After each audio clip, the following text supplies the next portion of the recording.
Well, hopefully we'll do okay. That's fine. We've got 1 minute and 36 seconds. Oh, we have 1 minute and 36 seconds. Don't you be Okay, talking well, to me. then we'll go ahead and start. So good evening and welcome everyone to the 500 Festival Mini Marathon Virtual Expo. Tonight, we'll be chatting with a group of alumni runners from the Indy Mini. And I'm Danielle, your moderator. I've been an ambassador for the 500 Festival now for 4 years and now I get chosen to do this live event with these wonderful guys that have ran the Mini for every year of its existence. So we'll go ahead and start. I'm going to throw it out to my panel and have them introduce themselves. And if you could just tell me your name, where you're from, and when you actually got into this and how many years you've ran it, which I think we've already been there, but I'll let you guys do that. So Mike, if you want to kick us off. Sure, I'm Mike Vollmer from Indianapolis, and it's been my pleasure to, well, most of the time it was a pleasure, to have run all of the 500 Festival mini marathons. The first two weren't sponsored by the 500 Festival, weren't organized by them, but so I've slowed down quite a bit over the years, and but still feel that it's quite an event and something that if you're able to participate in, you certainly should at least once. And I think once you do it, you will have many more to do. Okay, Jerry. I'm Jerry Bates. We live in Clemens, North Carolina. I also, like the rest of the guys here, have participated each and every year. Great memories. I love the event. I look so forward to it becoming a live event again, hopefully next spring. And I've said many times, I'm the only participant, or the only alumni now that I believe lives outside of the Indianapolis area. And it is a challenge to drive up and be prepared. I actually leave North Carolina. I've been doing this for years. I leave 2 days early just in case I have car trouble or anything. I take no chances to miss this event. So it's important to me. And I've always said this is my opportunity to come back home because I grew up near Lebanon, well, Thorntown, in case any of you know where Thorntown is. I grew up in that small community and have a lot of family still living in that area. So this was always my great opportunity to go back home. Okay, Gene. Gene Lausch. I'm from Indianapolis and have done all of them. I've enjoyed it a great deal. It's a way to celebrate fitness and competition. And it's also a way of celebrating Indianapolis because we pass a number of major landmarks in our city. Okay, and Al. Hi, I'm Al Such. I live in Indianapolis also and run all the mini marathons. I started running 3 weeks before the first mini marathon and was sore the rest of the year. I've loved it. It's been a great time. Awesome. Okay, so that's going to lead us into our first question. So since you've ran them all, what was a decision that led you to run your very first one? I'll go with Gene. I started running track as a 6th grader. I couldn't do other sports well. I'm not quick. I'm not well coordinated. And so I ran at a small high school and a small college. And when I was in law school, ran with grad students. And after I came back to Indianapolis, I didn't do anything for a while, but in the mid-70s, people became interested in running. And so I kind of joined in that effort, and our whole family did, in fact. And so when the first mini came along, it was just, and living here, it was just natural that I would be part of that. That's awesome. Anybody else? Share your why, what made you decide to do your first? Yeah, I'll share. I did my first on a dare. I was a young guy and I heard it announced and I thought that sounds interesting. And unlike Gene, I never ran. I was a basketball, baseball, football kind of guy where it was mostly short distance sprints. So back in those days, you could sign up Friday morning of the event. So I still hadn't pulled the trigger on entering yet, So I went on Wednesday night with a pair of Converse basketball shoes on, and I was going to try to run 5 miles, and I couldn't make it a mile. So on Thursday night, I went out and bought my first ever pair of running shoes. And Friday morning, I went to enter the event, and I just I got hooked from the very first event. Okay. I also did it on a dare. On a dare? On a dare, and actually the one I went to high school with John Hostetter, who also has run all these. And we graduated from IUQI that May, 1st of May, and that's when I took it up for fitness. And you're still here. Still here. Still work. Mike? Well, I was from the west side of Indianapolis, and in 1975, I was elected to the city council in Indianapolis and was pretty involved in civic affairs. And the first mini marathon, a good part of the route went through the 17th councilmanic district, which I represented. So a couple people said, "Hey, that race is going through your district. Are you going to run in it?" And I didn't think much about it first, but I thought, if they're going to have this event through my district, I probably should have it. So I did it kind of as a halfway political stunt, I guess. The first year, it went up Illinois Street, and I had some cards, some city council cards and I was giving them out as I ran up Illinois Street and stopped and talked to Fred Heckman at WIBC, which was then on Illinois Street. And of course, then I was pretty well done by the time I got to 30th Street. And so I had run like 2 days before the event. I ran track and cross country in high school, but never this kind of distance. So I finished, and I was totally sunburned, blistered, and I got my shoes down at the sports spot on 16th Street, which I think is still there. It's an old shop, and they didn't really have any running shoes back then. These were indoor track shoes that I had that had no padding on them, and the guy sold me a pair of what are called Tules. They're basically rubberized heel cups that fit inside these, and that helped a little bit. But I had so many blisters, I was limping all summer from that. But I finished and came back again next year. I was going to say, and still going. So very impressive. So if you had to think of your first mini experience compared to in between and to today, how much do you think the race has changed? What would be one of the biggest things that has changed from day one to current? How about Al? Oh, well, I guess the course would be one of the biggest changes when they changed the course I think it was in the 1990s. And that made a big difference. It could handle a lot more people. The first course couldn't handle that many people. So I think that's probably the biggest change that I can think of. Okay, Eugene? It was kind of a family event then. There weren't really all that many of us who lined up on the circle. As I recall, it started about noon, and so it was a very hot day. The other thing I would say is that after the 500 festival became responsible for the race, it was much better organized after that.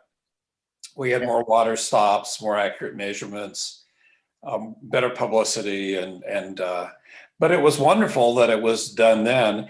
My sense, and some of the others might chime in on this, that when the first runners who did this were regarded as being kind of eccentric, the strange people out there, not much on, running long distances. It was a little weird. But of course, now it's a very accepted activity. Every runner has a little bit of crazy in them kind of thing. Well, I think that's right. But then I think they thought that every runner was maybe a whole lot crazy. After 45 years, they probably do think we're crazy.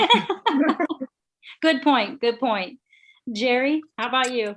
Not really anything to add. Changing the route was really, really the nice part of that. And one thing I did come to my mind is in the beginning, the early years, we signed up or we started at the track, and they would bus you downtown. And that was just, for me, that was just an emotional high, riding in those city buses with the police escort all the way downtown. And the adrenaline would just be popping. And then so that was an important part. And surprisingly, I still miss that, but I don't miss finishing on the track at miles 11, 12, and 13 on that hot track. Yeah, that would be rough. Yeah. I love that bus ride. I love Yeah. the bus ride. We usually went about 50 mile an hour, jumped curbs, went over medians. The bus ride itself was worth the price of admission. I would say the biggest difference I've seen has been in the organization of the event. Certainly over the years, with several thousand volunteers now who take part in not only the actual race, water stops, all the different companies who sponsor a water station, but the expo and the things that are available to athletes and runners and walkers at the expo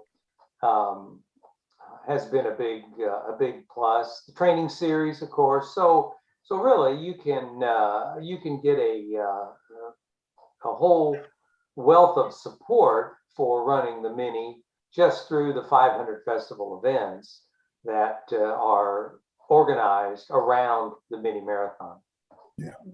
Yeah, absolutely.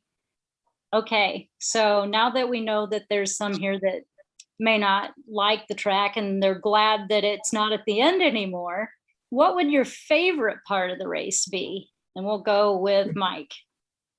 Well, the last few years, I'd have to say the favorite part of the race for me has been the finish, or to be finished. So as I've kind of slowed down over the years, I think the coming down New York Street in recent years has been quite impressive sight, with the crowds on both sides, and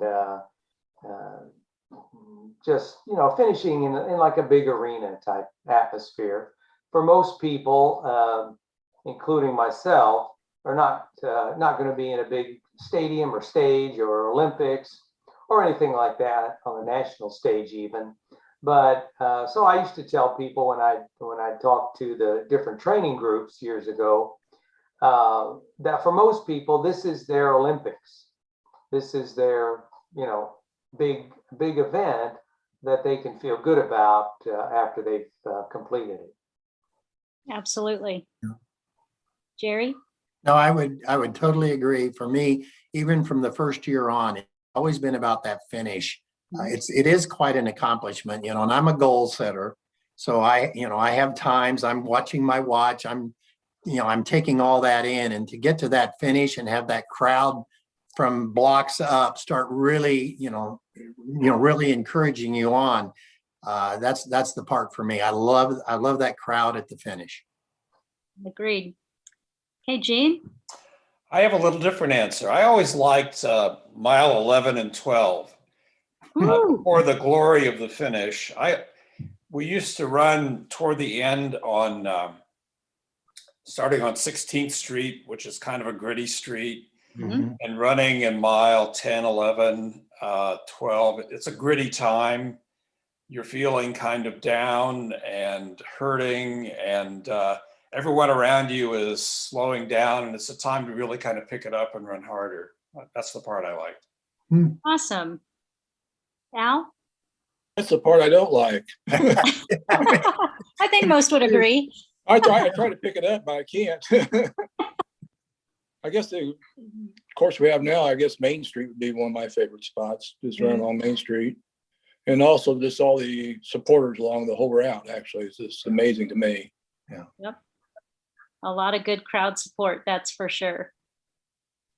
So then we know that, there's places that you do like, you don't like. And do you have any superstitions? So before the race, do you have to wear the, a a specific pair of shorts, carry a water bottle that you had when you ran one of your races and you PR'd, or is there anything that you feel like you have to do before you're actually ready to run your race? Al? I can't really think of any superstition or anything. Usually before the race, I would get up like at 4 o'clock in the morning and eat some peanut butter toast. Then go back to bed and sleep another hour or two. That qualifies as superstition. I don't know. I always just start doing it. That's what I do before. That's good. All right, Gene. The shirt that we got 20 years ago, which says 25th Running Club, is one it's a nice warm polypropylene shirt that you can run and get wet in and not get cold in. And I've worn that for the last 20 years and still appreciate getting that. So how did that feel in 2019 when it was cold and rainy? Good. I was going to say, I'm jealous right now. I think I need one of those. Okay, Mike? I would say nutrition and in recent years, more and more stretching in the days leading up to the event, because the number of miles that I train for this event has gone down over the years, mostly because I don't think my body and joints would hold up to, 40 miles a week anymore. So I try to peak for the mini marathon rather than, just run it as something that I could handle on a every few weeks basis. I'll run maybe a couple half marathons a year. I used to run 3 or so for a number of years, and I'd cut back to 2, and now pretty much just 1, especially the last couple of years. So nutrition and stretching is something I focus on. Very good advice. Okay, Jerry? No superstitions. I just make sure I've gone to the bathroom several times. Yes. That's pretty much it. Okay, fair enough. Okay, so aside from wanting to continue your yearly tradition, what brings you back to the mini to keep participating year after year? Go with Gene. I've done it so long. The tradition is a good part of it. I have my son and a couple of granddaughters who run cross country as I have. And I think there's a kind of family expectation and an expectation from all my friends that I'll be running it. At my age, I'm in my early 80s. Most of the fellows or the people that I ran with when I was younger are no longer running it. So that's an aspect of sadness, but I'm glad that I'm still competing and trying to do it. Yeah, absolutely. Do you have any family members that participate with you? Not now. I have in the past. Yeah. Okay. My wife has run it 3 times and others, but not right now. Okay. All right. Al? Well, I do it for fitness mostly. And also that expectation. I'm usually after the mini marathon from noon on, I get phone calls and text messages and wanting to know how I did and things like that. So like he said, the expectations of other people, which kind of. Knowing that if you didn't do it, something might be wrong, right? Right. Jerry. As I said earlier, for me, it's coming back home to Indiana. It's just what drives me. Of course, I love the event. I really enjoy the event. It's my favorite. And just like Mike said, I've run a lot. I've run marathons and lots of half marathons. After the very first one, I got kind of addicted to it. But now I'm to the point where, this is the only event that I really enter. And it's just for me just to get to come back to Indiana and be around the family. And I think you asked the question at its peak. I don't know, I'm going to probably mess this up. My wife will correct me, but I think we used to have 14 to 16 family members running this event, bringing them in. And that was the joy. It started off with me as being the only one, and now it's ending with me being the only one running. But I think that just being able to come back home, so to speak, and get to see the family. And of course, they all expect me to participate. I know I have one daughter that continued, Dad, have you done your virtual? Dad, don't miss your virtual. So they're on me about that, and so, which is a good thing. So then talking about you do the mini because you want to come back home. Yeah. For people who aren't from Indiana, how do you describe that feeling? What, like the back home in Indiana again? When you said back home in Indiana, the hair stood up on my arm. I mean, when I watched the 500-mile race, I mean, I'm kind of a softie, that's what happens when you raise 3 kids, it changes you. I used to be a tough guy, and certainly that's all changed. Now, when Jim Neighbors would sing that song, the tears would flow.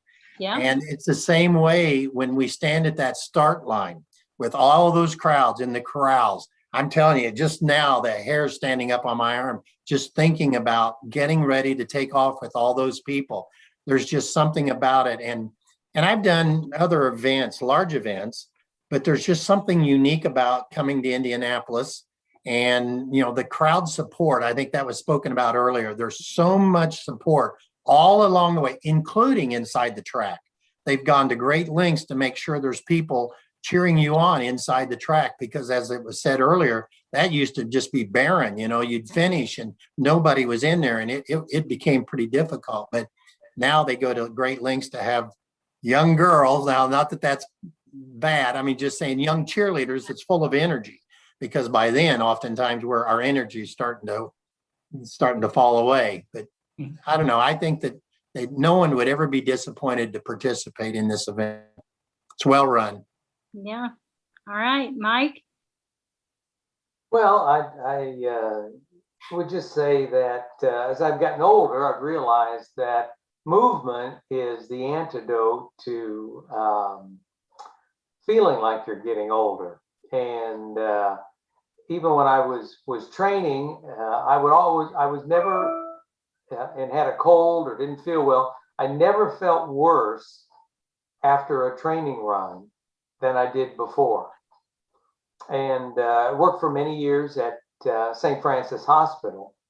And in my starting in my mid-20s, I used to see just lots of families who'd lost a husband. Typically, they'd be coming out of the ICU or CCU, and they were crying, and the father usually and the husband had passed away. And they'd say, oh, he was never sick a day in his life.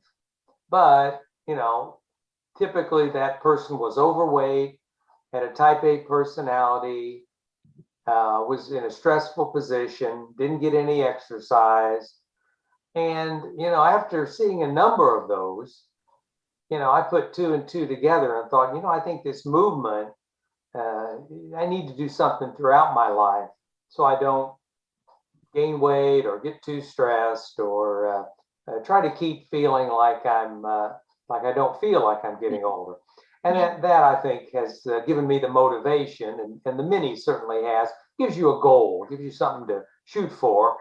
For me, it used to be a certain time, but in recent years, it's been really just to finish and feel like I'd had some kind of an accomplishment.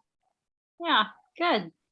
Okay, so we were talking about back home again, and everybody really is ready for this race to be live again. So when it does become live again, my question to you is, when you are able to step foot back into Indianapolis, or if you're a local already and you may just go downtown and make it a weekend event, what is one of the things that you enjoy to do pre-race or after the race, like go to an Indians game afterwards or before? Is there a restaurant you like to go to? Do you stay downtown in a favorite hotel? Just something that you're looking forward to doing when you get back into Indy for race weekend. Al? I usually just go home and take a shower and take a nap. Fair enough. Jerry? Well, for years, my brother that I mentioned earlier, that's run it every year, but the first year, for years, we would go play golf.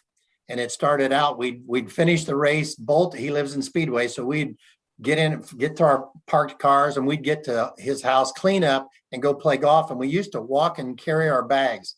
Well, that evolved to carrying, to riding in a cart, and now we don't even do it. But I think the only thing we did in advance is I make certain that I have spaghetti or something like that the night before. That's pretty typical. And just talking about the event the next day, just talking about it for me gets me excited about it. So, that's about all I could say. Okay, so spaghetti, do you have a particular place that you go? Listen, I've been out of Indianapolis now since the second year of the event, and Indianapolis is not the same city I grew up around.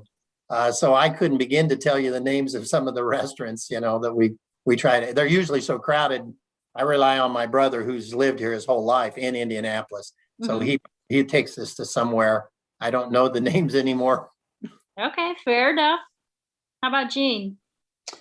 For a few years, several years ago, my wife and I would go to the Aristocrat, and one evening before the race, the night before the race, I had a Guinness and did better that next day. And so the next year I got a couple of Guinnesses, but that didn't seem to help. This kind of relates to Mike Vollmer.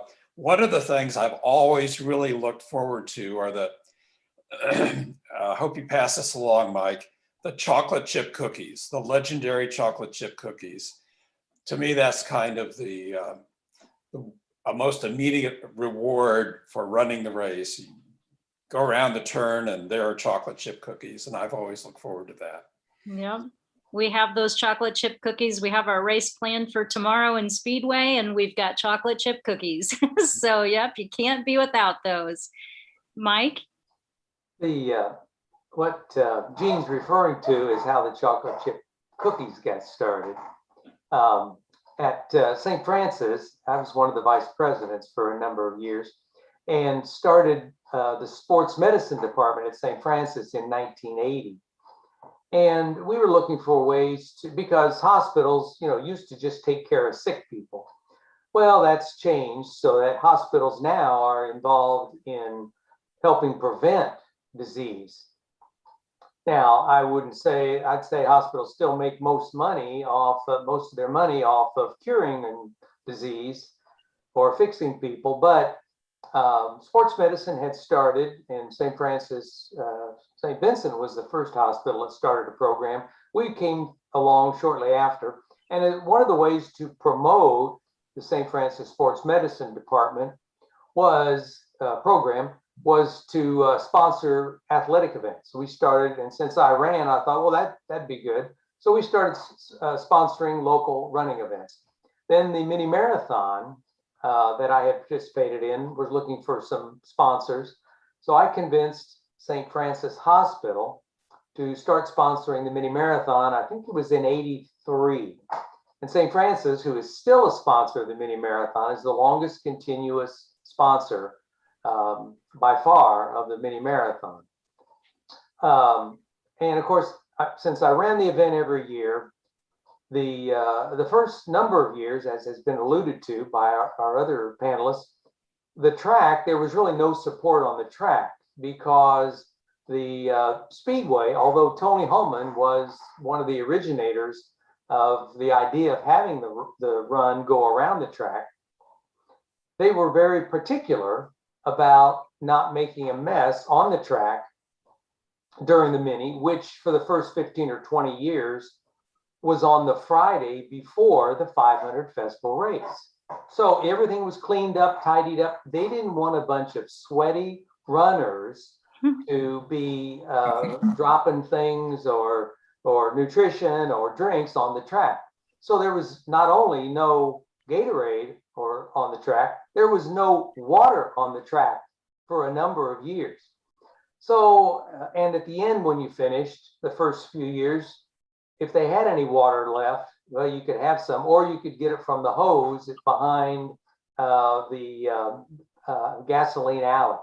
So one year I suggested to the mini marathon folks, I said, well, how about St. Francis? We will have some refreshment for the finishers of the mini at the track when it finished at the track. And the people at the 500 Festival said, well, you know, the Speedway people, Indianapolis Motor Speedway, they're very particular about what you can have at the track. I said, well, runners need some nutrition after finishing 13.1 miles.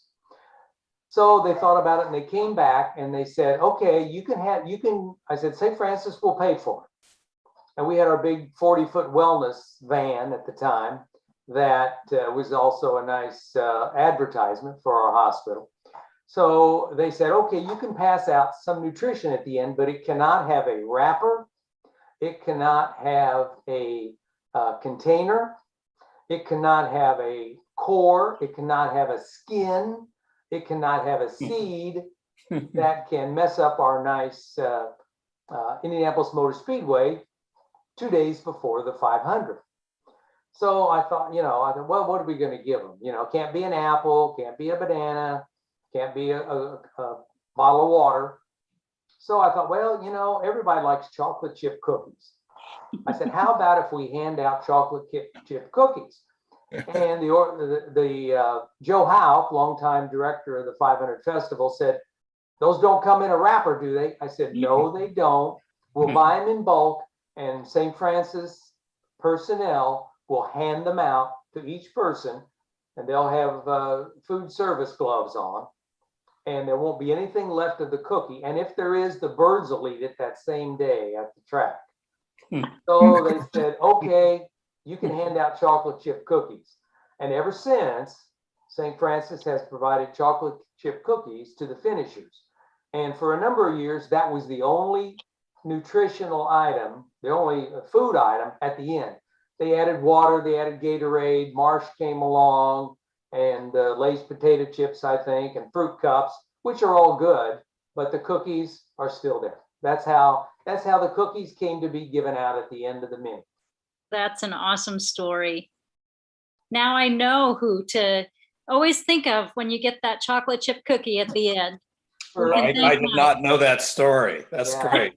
For several years, the people around St. Francis and in the training programs at St. Francis called me the Cookie Man. But we had these. They were made by, actually, they were imported from Vollmer in Canada, and they were baked just a couple weeks before they were shipped to us before the race. That's awesome. All right, so let's go with, I want you to tell me what your favorite mini race experience was out of all the years, just one thing that really stands out that you've never forgotten. Mike? Well, I would have to say that would be in 1986. And that was still the old course when it ran down 16th Street. And over by 16th and Kessler, the first street west of Kessler is Goodlet Avenue. I grew up about 3 blocks north of 16th Street on Goodlet. And that was about the 10.5 mile mark. And my father was suffering from lung cancer at that time. And he passed away less than a year later.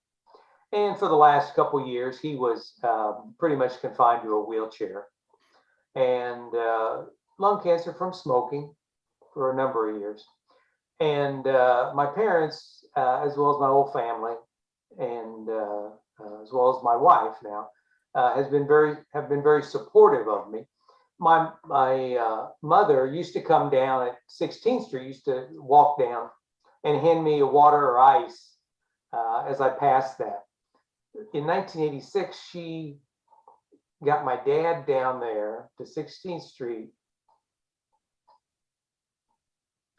in a wheelchair so he could cheer me on right at that point. And my dad was a big supporter of me and always came to my track meets in grade school and high school, and was one of the assistant coaches in grade school. But he told my mother that he wanted to cheer me on in the race.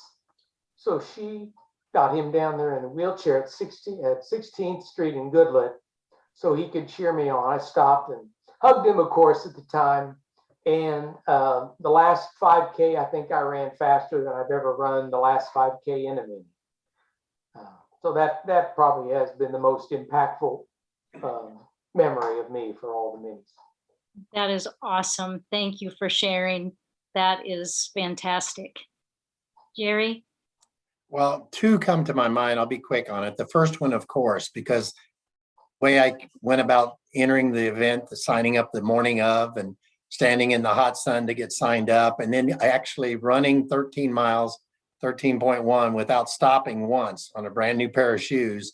And just what I felt the day I went through that finish line, because I'd never done anything close to that. The second one was the first time, I would never recall, it has to be 20 years ago now, but I ran with my son.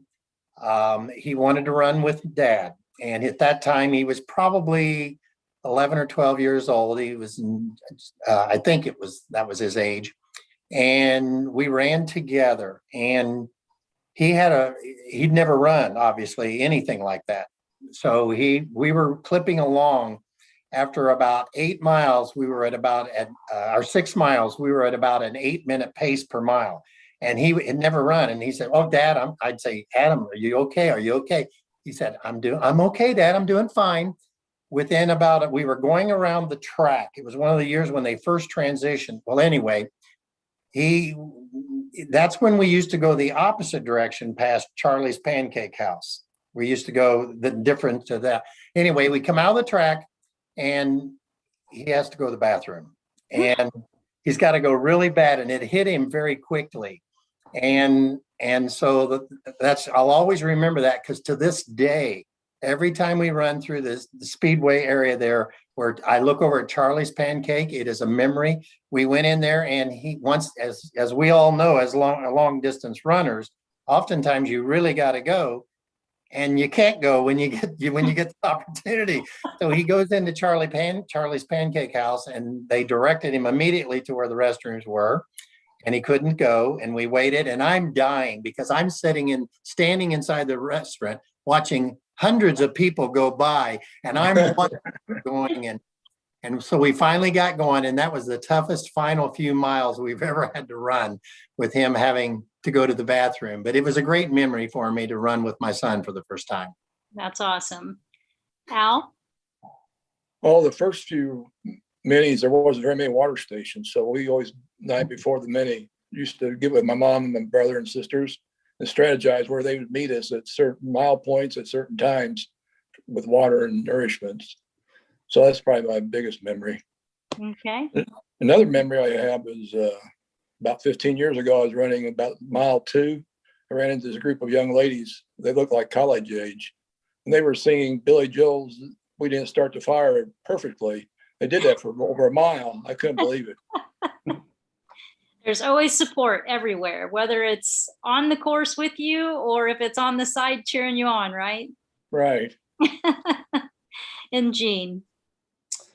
In 2019, walking to the symphony on February 1st, a car hit me. I was walking and broke my hip, and I was taken to the hospital, and family came to be with me. And I thought, I can remember telling my granddaughter, "Well, my mini days are over." But then I thought, well, I've taken good care of myself. I've trained. Maybe I can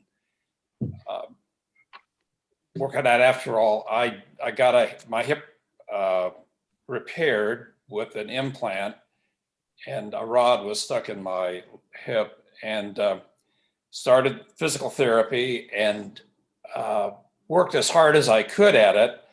And by mid-April, I was up to walking 4 miles. But I knew that I realized then that I was not going to be able to do 13. But the mini organizers allowed me to have a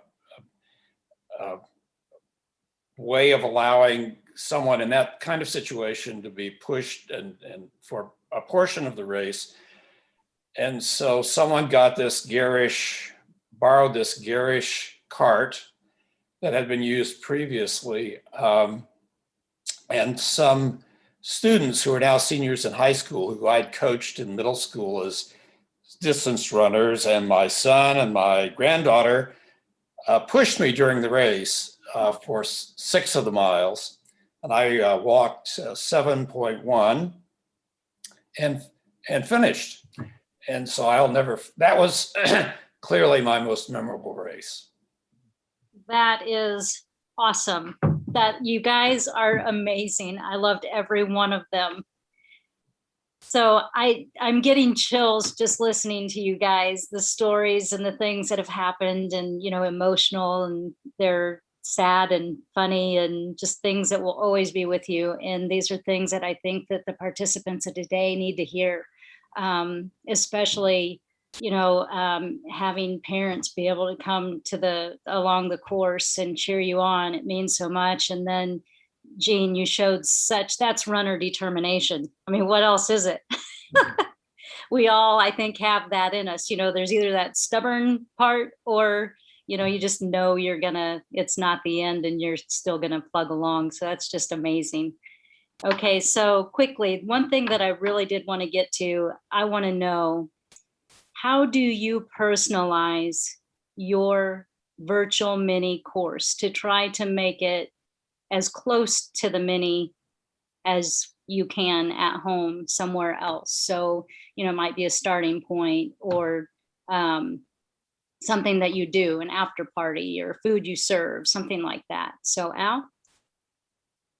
Most of my training I did at Eagle Creek Park, so I'm looking forward to doing the trails at Eagle Creek Park and the virtual mini marathon. Well, that'll be different. Well, You're gonna do yeah, a trail run? yes, absolutely. Okay, that's awesome. Jerry? I don't really do anything special. There's nothing here that will simulate being in Indianapolis. Down here, it's substantially more hilly. So last year I did the virtual on the route that I train on, and the elevation gain was about 1,200 feet throughout that event. I think Indianapolis might have about 100 feet. So it's a brutal course. So I've decided this year, my wife and I are going to Daytona for vacation next week. So I've decided I'm going to run. I need a flat course. That's the one thing that I definitely need at my age, because I've noticed my training is deteriorated this year. So I'm going to attempt to run it in Daytona Beach this year. Oh, that will be nice. An early morning run Yeah. before it's hot. Yep, of course. Jean? I live in Meridian, Kessler, and I've designed a 4.5 mile loop that starts and finishes at our house. And so I'll do that twice, and most of the third one. And I'll stop each time I pass the house, and I will go to the bathroom and get Fig Newtons. Okay, and Mike? I'll be doing it virtually this year, like last year, down starting and finishing around at Southport High School with some friends. And we'll pass as we pass a certain mile marker, say 5K or 4 miles on this course that we know, we'll remind each other, okay, now we're passing you know, Charlie Brown's Pancake House, or we're coming up on the track, or hey, we're finally off that darn track, you know, and kind of simulate in our mind about where we would be if we were doing the mini marathon course. Yep, I think we all do that. That's what we were doing last year too. Every time we had a couple loops that we ran, and we'd be over by, you know, the speedway, and that's exactly what we would do. Well, we'd be about here right now. So yeah, that's good. That's awesome. Okay, so then we actually are getting ready to wrap up. So just a quick bit of advice to anybody, any training advice for new runners, or any course specific tips that you think any new runners or new participants really should know about. Jean? Don't go out too fast. That's a good one. Al? Well, I agree. Don't go out too fast, but try to run reverse splits where the last few miles are faster than the first miles. I only done it 2 or 3 times, and they were my best races, actually. Yes. Yes. That's great. Jerry? Well, I would totally agree. I was the guy that started off too fast and then collapsed at the end. So I learned very quickly to pace myself. Okay, and Mike. I would tell most people, you can do a lot more than you think you can do, but you have to have a plan and a system to do training, because you can't race the distance if you don't train the distance. So, it's a great saying that I like when in training that goes, I do today what others won't, so that tomorrow I can do what others can't. You're awesome. Good. That's good. Okay, so that we will go ahead and wrap up then for our live session, and thank everyone for attending. You guys opened my eyes to so much. You're all amazing. You're all awesome. I'm sure you already knew that, though. Like I told you before, I'm used to being the one that usually everybody comes to, but this time the tables were flipped. You guys really just have taken my breath away. It's been amazing. I've really appreciated the time, and I hope that everyone that joined us live, just could soak it all in as much as I did. So I would like to thank you again and thank everyone who was here, and we can all say our goodbyes, and then hopefully we'll meet up in 2022. Absolutely. Thank you. Yes. Thank you. I sure hope we do.